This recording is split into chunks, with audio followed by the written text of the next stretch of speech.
Hello বন্ধুরা, চলে এসেছি এবার পরের পর্ব নিয়ে। আর এই পর্বটা তোমাদের কেমন লাগলো অবশ্যই আমাকে কমেন্টে জানাবে। তো চলো দেরি না করে পর্বটি শুরু করি। তো এই পর্বের শুরুতেই আমরা দেখতে পারি লিন এবং নিশি বাকি ছিল সে চিট নেওয়ার জন্য। এরপর তারা দুইজন যখন চিট নেয় তখন নিশি চিটটি খুলে দেখে সে ওই ফুডি চিটটা পায়নি। এটা ভেবে তার খুবই মনটা খারাপ হয়। আর ওদিকে লিন সে নিশিকে খুশি করার জন্য সবাইকে বলে যে সে ফুডি চিট পায়নি, নিশি ফুডি চিট পেয়েছে। তাই কালকে নিশি যাবে সেই কম্পিটিশনে পার্টিসিপেট করতে। আর এটা শুনে নিশি খুবই খুশি হয়। সে বুঝতে পারে যে লিন তার ভালোবাসার জন্য এগুলি করছে। এটা ভেবে সে খুবই ব্লাশ করছিল এবং লিনের এই কাজটি তাকে খুবই ইমপ্রেসও করেছিল। আর এদিকে ইয়েনজি সে তাই সবকিছু খুব ভালোভাবে লক্ষ্য করছিল। সে নিশিকে বলে, কি ব্যাপার বলো তো, মিস্টার লিন নিজে জিতেছিল কিন্তু তাও সে তোমাকে জিতিয়ে দিল। তোমাদের মধ্যে মনে হয় নিশ্চয়ই কিছু চলছে, আমি এটা লক্ষ্য করছি। তখন নিশি বলে, না না, এরকম কোনো ব্যাপার না। আসলে আমি যেহেতু এখানকার এমপ্লয় তাই হয়তো উনি বস হয়ে আমাকে জিতিয়ে দিয়েছে। সে তো আর এটা বলতে পারে না যে লিন তাকে পছন্দ করে তাই এরকম করেছে। পরের দিনই সেই কম্পিটিশনের দিন চলেই আসে এবং সেখানে সে লাকি ড্রতে জেতা বাকি সবাই পার্টিসিপেটও করেছিল। আর সেখানে অনেক ধরনের খাবারও পরিবেশন করা হয়েছিল। নিশি তো খুবই এক্সাইটেড ছিল। আর তখনই সেখানে লিন আসে। অবভিয়াসলি বস বলে কথা, তার থরি না কোনো ইনভিটেশনের প্রয়োজন রয়েছে। আর নিশি তো লিনকে দেখে একটু অবাকই হয়ে গেছিল। এরপর নিশি এবং লিন একই টেবিলে বসে খাবার খাচ্ছিল। আর নিশি সে তো সব ধরনের খাবার নিয়েছিল। সে এতটাই এক্সাইটেড ছিল, সে বলে আমি তো সব ধরনের খাবার ট্রাই করে দেখব। এরপর নিশির যে খাবারটি পছন্দ ছিল, নিশি যখন সেটি বলে তখন লিন বলে, আমার মনে হয় না এই খাবারটি কম্পিটিশনে জিতবে, কিন্তু তাও তোমার যেহেতু পছন্দ আমি অবশ্যই এটাকেই ভোট করব। আর কম্পিটিশনের শেষে লিনের কথাটি ঠিক হয়। নিশি যেই খাবারটিতে ভোট করেছিল সেই খাবারটিতে খুব কম পরিমাণেই ভোট করা হয়েছিল, যার জন্য সেটি আর সিলেকশন হয় না। আর এটা শুনেই নিশির তো খুবই মন খারাপ ছিল। তখন লিন বলে, তুমি এত মন খারাপ করো না, আমি না হয় প্রত্যেকদিন সন্ধ্যাবেলায় তোমাকে এই পাশের সব রেস্টুরেন্টগুলোতে নিয়ে যাব এবং সেখানকার সব ধরনের ডিশ তোমাকে দিয়ে ট্রাই করাবো। আর এটা শুনে নিশিও খুব খুশি হয়েছিল। এরপর আমরা দেখি এখন তো ক্যান্টিনে প্রচুর ভিড় হয়, কারণ এখন ক্যান্টিনের খাবার খুব ভালো হয়ে গেছে, তাই সকল এমপ্লয়ি খুব মজা করে সেগুলো খায়। নিশি ওদের ফ্রেন্ডদের সঙ্গে যখন খাচ্ছিল তখন হিঞ্জি বলে, আমার তখন মনে হচ্ছে আগে বাইরের খাবার খেয়ে খেয়ে আমি মোটা হয়ে যাচ্ছিলাম, আর এখন ক্যান্টিনে এত ভালো ভালো খাবার খেয়ে আমি মোটা হয়ে যাব। তার এই কথা শুনে তো সবাই খুবই হাসে। তখন হিঞ্জি হুট করে নিশিকে বলে, আচ্ছা নিশি, তুমি তো ক্যান্টিনে দিনের বেলায় খাও, কিন্তু রাতের বেলা এত ভালো খাবার ছেড়ে তুমি কোথায় যাও, তুমি তো রাতে খাও না? আর এটা শুনে নিশি তো একটু অবাক হয়ে যায়। সে ভাবে সে কি বলবে, সে তো আর এটা বলতে পারবে না যে সে সেই মিস্টার লিনের সঙ্গে রাতের বেলায় ডিনার করে। এটা তো কেমন একটা অকওয়ার্ড হয়ে যাবে। তাই সে কথা ঘোরানোর জন্য বলে, একটু পরেই নিউ ইয়ারের গিফটগুলো চলে আসবে, আমাদের সেগুলো আনতে যেতে হবে, তাই তাড়াতাড়ি খাবার শেষ করো। আর এদিকে নিউ ইয়ারের সেই গিফটগুলো চলে এসেছিল, আর তার সাথে প্রোগ্রামের বাকি জিনিসগুলোও ছিল। তারা তো খুবই এক্সাইটেড ছিল যে কবে তারা সেই নিউ ইয়ারের ছুটিগুলো পাবে, আর তার সাথে এত সুন্দর সুন্দর গিফটগুলোও তারা পাবে। এরপর নিশি লিনের সঙ্গে একটি গ্লাস সাপ্লায়ার মিটিংয়ে পার্টিসিপেট করে। সেখানে মিস সেং কিছু সাপ্লায়ার কোম্পানির ব্যাপারে দারুণ প্রেজেন্টেশন দেয়। লিনের খুবই পছন্দ হয় এবং সে বলে সে কিছু সাপ্লায়ার কোম্পানির সঙ্গে মিটিং করতে একটা বিজনেস ট্রিপে যাবে এবং সে নিশিকে তার অ্যাজ এ প্রিয় হিসেবে নিয়ে যাবে। এটা শুনে নিশি একটু অবাক হয়। এরপর মিটিং শেষ হলে তখন লিন নিশিকে বলে, আমি যেহেতু তোমাকে আমার বিজনেস ট্রিপে নিয়ে যাচ্ছি, এতে হয়তো অফিসে নানানজন নানান কথা বলবে, কিন্তু তুমি কেন সবাইকে তোমার আসল পরিচয়টা বলছো না? তাহলে আর কেউ আমাদের নিয়ে কথা বলতে সাহস পাবে না। আর আমি তো চাই সবাই যেন জানুক যে আমি তোমাকে পার্সুইং করছি, আমি তোমাকে কতটা ভালোবাসি, কিন্তু তুমি যেহেতু এই জিনিসটা হাইড করতে চাইছো তাই আমি কাউকে কিছু বলতেও পারছি না। কিন্তু তুমি যদি তোমার আসল পরিচয়টা সবাইকে বলো তাহলে কেউ আর আমাদের নিয়ে গসিপ করবে না। আর তখনই সেখানে ইয়েনজে আসে। সে লিনকে কিছু ডকুমেন্টস দিতে এসেছিল। তখন লিন ইয়েনজেকে শুনিয়ে নিশিকে বলে, তুমি কিন্তু বিজনেস ট্রিপটার ব্যাপারে একবার ভেবে দেখো, খালি তুমি আর আমি যাব। এটা বলেই সে সেখান থেকে চলে যায়। আর এটা শুনেই ইয়েনজি তো খুবই এক্সাইটেড হয়ে যায়। সে তাড়াতাড়ি নিশিকে একটা কেবিনে নিয়ে যায় এবং বলে, তুমি সত্যি করে বলো তো তোমাদের মধ্যে কি চলছে?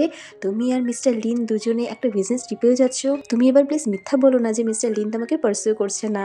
আর এটা শুনে নিশিও একটু হাসে। এরপর সে ভাবে লিন হয়তো সত্যিই বলেছে, সে আমাকে পছন্দ করে, এটা তো লুকিয়ে রাখার কোনো কথা নয়। আর আমিও তো একসময় লিনের মতনই ছিলাম, আমিও তো সবার সামনেই কাউকে প্রপোজ করেছিলাম, নিজের ভালোবাসার কথাটা সবার সামনেই তাকে বলেছিলাম। তাহলে লিনের ক্ষেত্রেও এটা স্বাভাবিক, সেও সবার সবার সামনে আমাকে পার্সিউ করতে পারে, এটা তো তার কোনো দোষের নয়। তাই সে ভাবে সে একটা লিনকে চান্স দেবে। এটা ভেবেই সে ইয়েনজিকে বলে, হ্যাঁ তুমি ঠিকই ভাবছো, মিস্টার লিন আমাকে প্রপোজ করেছে, সে আমাকে পার্সিউ করার চেষ্টা করছে। আর এটা শুনে ইয়েনজিতে খুবই খুশি হয়। এরপর আমরা রাতের সিন দেখি। নিশিত কিছুতে ঘুমিয়ে আসছিল না, সে খালি একবার এদিক ওদিক করছিল। সে লিনের সঙ্গে কথা বলছিল, কিন্তু লিন হুট করে রিপ্লাই দেওয়া বন্ধ করে দিয়েছিল। তাই সে বারবার চেক করছিল লিন কেন তাকে রিপ্লাই দিচ্ছে না। এরপর দেখে হুট করে লিন কল করেছে, কারণ নিশি এমন একটা মেসেজ করেছিল যার জন্য লিন সাথে সাথে তাকে কল করে এবং বলে, আমি শাওয়ার নিচ্ছিলাম তাই তোমাকে রিপ্লাই দিতে পারিনি। এরপর সে জিজ্ঞাসা করে, তুমি এইমাত্র আমাকে কি মেসেজ করলে ওটা? তখন নিশি একটু লজ্জা পাচ্ছিল, বলছে, কই আমি তো কোনো মেসেজ করিনি। বলছে, না তুমি একটা মেসেজ করেছো কিপ ইট আপ, এটার মানে তুমি কি বোঝাতে চেয়েছো? তখন নিশি একটু লজ্জায় বলে, হয়তো ভুল মানুষের কাছে চলে গেছে। তখন লিন বলে, আমার তো মনে হয় তুমি ঠিক মানুষের কাছেই পাঠিয়েছো, কিন্তু তুমি এখন বলতে চাইছো না। এরপর নিশি নিজের লজ্জাটাকে একটু সামলে বলে, আমার তোমাকে দুটি জিনিস বলার আছে। একটা তো হলো এটাই যে আমি তোমার সঙ্গে বিজনেস ট্রিপে যেতে চাই, আর একটা হচ্ছে আমি চাই তুমি সবার সামনে আমাকে পার্সু করো। আমার এতে কোনো প্রবলেম নেই, হতে পারে এতে কিছু গসিপ হবে, কিন্তু তাও আমি চাই তুমি তোমার ফিলিংসটা সবার সামনেই প্রকাশ করো। এবার সে বলে, যদি তোমার প্রপোজাল ভালো না হয় এবং আমার ফ্রেন্ডরা বলে যে না মিস্টার লিন তোমাকে চিট করছে, তাহলে কিন্তু অবশ্যই আমি তোমাকে কখনো হ্যাঁ বলবো না। এটা শুনে লিন তো একটু হাসে এবং বলে, তাহলে তুমি তোমার সব বেস্ট ফ্রেন্ডের নামগুলো আমাকে বলো, তাহলে তাদের সামনে আমি তোমাকে আরও ভালোভাবে পার্সিউ করবো। তখন নিশি বলে, আমি তো এই ব্যাপারে তোমাকে একদম হেল্প করবো না, আমি দেখতে চাই তুমি আমাকে সবার সামনে কীভাবে পার্সিউ করো। তুমি কিন্তু কখনো পিছিয়ে যেও না, তুমি কন্টিনিউ করতে থাকো, কন্টিনিউ করলে কিন্তু এর ফল অবশ্যই ভালো হবে। এটা শুনে লিনও খুব খুশি হয়, সে অন্তত ভাবে যা কিছু তো একটা প্রোগ্রেস হচ্ছে। এরপর নিশি লিনের নাম্বারটা মিস্টার লিন থেকে লিন ইউজার বলে সেভ করে রাখে। হয়তো নিশির মনে লিনের জন্য আলাদা কোনো অনুভূতি তৈরি হয়েছে, আর আমরা যখন কাউকে ভালোবাসি তখন তার নাম্বারটা হয়তো এরকম একটু আলাদা নামে সেভ করে রাখতে পছন্দ করি। তখনই লিন নিশিকে ফোন করে এবং নিশিকে বলে, তুমি কিন্তু তাড়াতাড়ি টিকিটটা বুক করে রাখো। এটা শুনে নিশি খুবই হাসে, সে বুঝতে পারে লিনও তার মতন খুবই এক্সাইটেড, আর এটা ভেবে তারও খুব ভালো লাগে। তার অবস্থা অনেকটা লিনের মতনই ছিল, সে তো লিনের কথা ভাবতে ভাবতে খুবই ব্লাশও করছিল। হয়তো নতুন নতুন প্রেমে পড়লে এরকমই সবার হয়, আমরা প্রত্যেকেই হয়তো কখনো কখনো এই সিচুয়েশনটা ফেস করেছি। এরপর ফাইনালি সেই বিজনেস ট্রিপের দিনটি চলে আসে, আর নিশি সে তো খুবই নার্ভাস ছিল, কারণ তার প্লেনে খুবই ভয় লাগে। তাদের সঙ্গে আরও দুইজন কলিগও যাচ্ছিল। নিশি তো বহুত কষ্টে অবশেষে লিনের সঙ্গে তাদের ফাইনাল ডেস্টিনেশনে পৌঁছে যায়। তারা একটি পিভিলার সাপ্লায়ার ফ্যাক্টরিতে এসেছিল। তারা পুরো ফ্যাক্টরিটা ভিজিট করে এবং সেখানকার প্রোডাক্ট তাদের খুবই পছন্দ হয়। এরপর সেই সাপ্লায়ারের সঙ্গে একটি মিটিংও করে এবং সেই ওনার লিনের কাছে তো মিস্টার মুয়ের ব্যাপারে খুব কমপ্লেনও করে, কারণ মিস্টার মু তাদের প্রোডাক্টের পেমেন্টে খুবই ডিলে করতো, যা তাদের একদমই পছন্দ ছিল না। লিন তখন তাদেরকে অ্যাসিওর করে বলে যে আপনারা এই ব্যাপারটা নিয়ে একদম চিন্তা করবেন না, আর মিস্টার মুকে কোম্পানি থেকে বার করে দেওয়া হয়েছে। তার উপর কিছু কমপ্লেনও ছিল এবং সেই কোম্পানিতে কিছু ইস্যুজও ক্রিয়েট করছিল, সেই হিসাব নিকাশেও কিছু গন্ডগোল করেছিল, যার জন্য তার উপর এখন ইনকোয়ারিও চলছে। আপনি একদম নিশ্চিন্ত থাকুন। আর এটা শুনে ওনার তো খুবই খুশি হয়েছিল। এরপর তারা যখন বাইরে দিয়ে হেঁটে যাচ্ছিল, তখন নিশি সেখানে একটি ইকো গার্ডেন দেখে, যা তার খুবই পছন্দ হয়। এরপর তারা চারজনে একটা ভ্যানে করে তাদের হোটেলের দিকে যাচ্ছিল।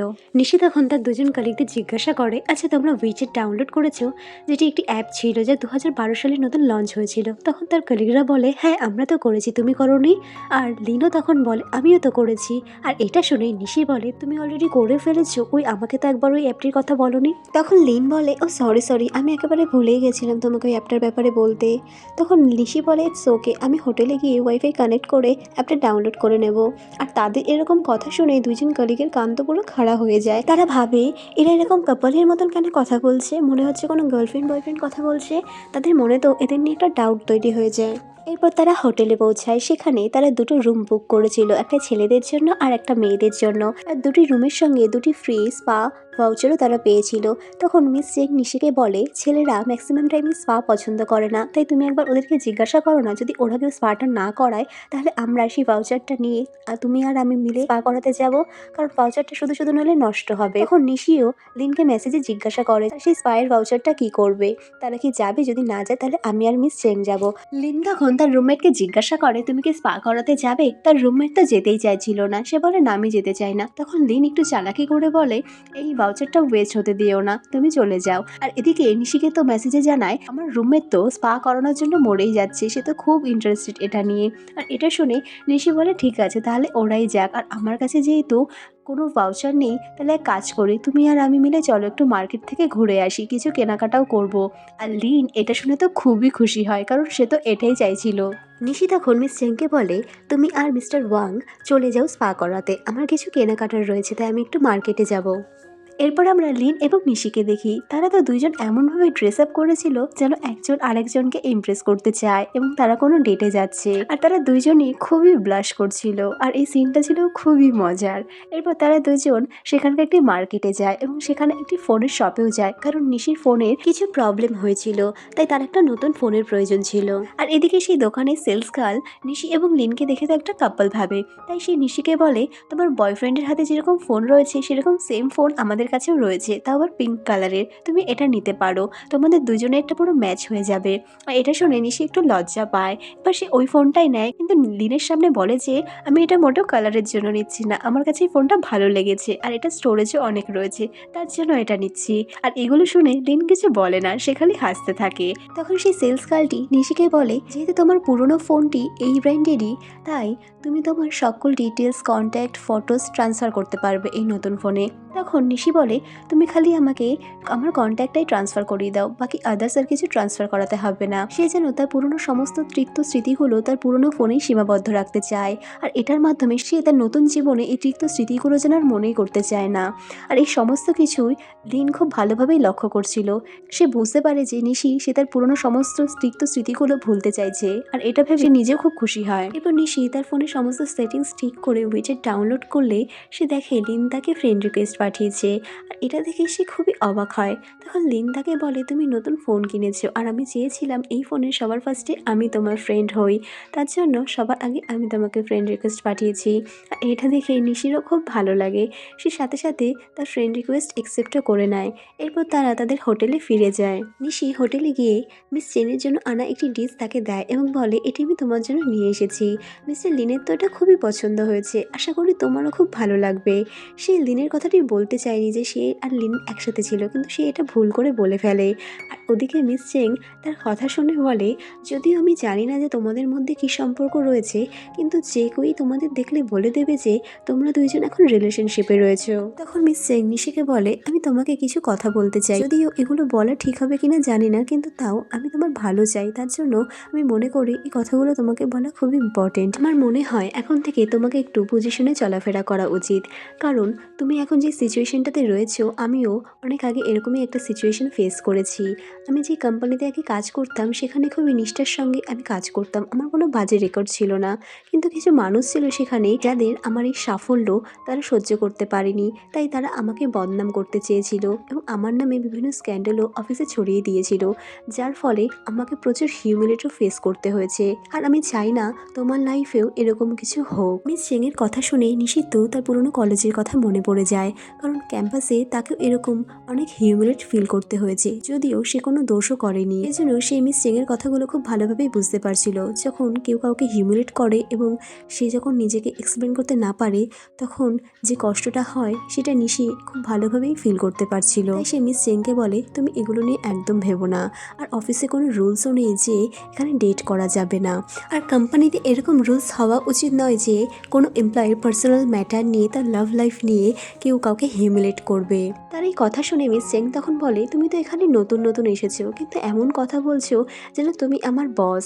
আর এটা শুনে নিশি তো একটু হাসে এবং বলে, না না এরকম একদম না। আর এদিকে মিস চেং তো জানেই না যে নিশি এখানকার 50% শেয়ার হোল্ডার। নিশি তখন মিস চেংকে বলে, তুমি যেগুলো বলে সেগুলো সঠিক, কিন্তু সে চায় সে সবার সামনে তার ভালোবাসা প্রকাশ করবে, তাই আমার মনে হয় তাকে আটকানো উচিত নয়। সে যখন সবার সামনে তার ভালোবাসা প্রকাশ করতে চাইছে তাহলে সেটাই তাকে করতে দেওয়া উচিত।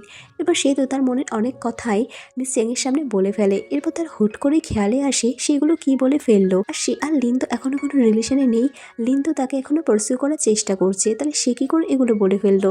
তাই সে মিস চেংকে বলে, মিস চেং আমরা কিন্তু এখনো কোনো রিলেশনে নেই। আর এটা শুনে মিস চেং তো খুব হাসে এবং সে বলে, তুমি এখনো বলছো যে তোমরা কোনো রিলেশনে নেই, আর এটা কি সত্যি বিশ্বাসযোগ্য? আর এরপর নিশি সে বুঝতে পারে সে কি ভুলটাই না বলে ফেলেছে, সে তো তার দেয়ালে মাথা ঠুকছিল। তো বন্ধুরা আজকে এ পর্যন্তই, আর এই পর্বটি তোমাদের কেমন লাগলো অবশ্যই আমাকে জানাবে, আর দেখা হবে পরের পার্টে। টাটা।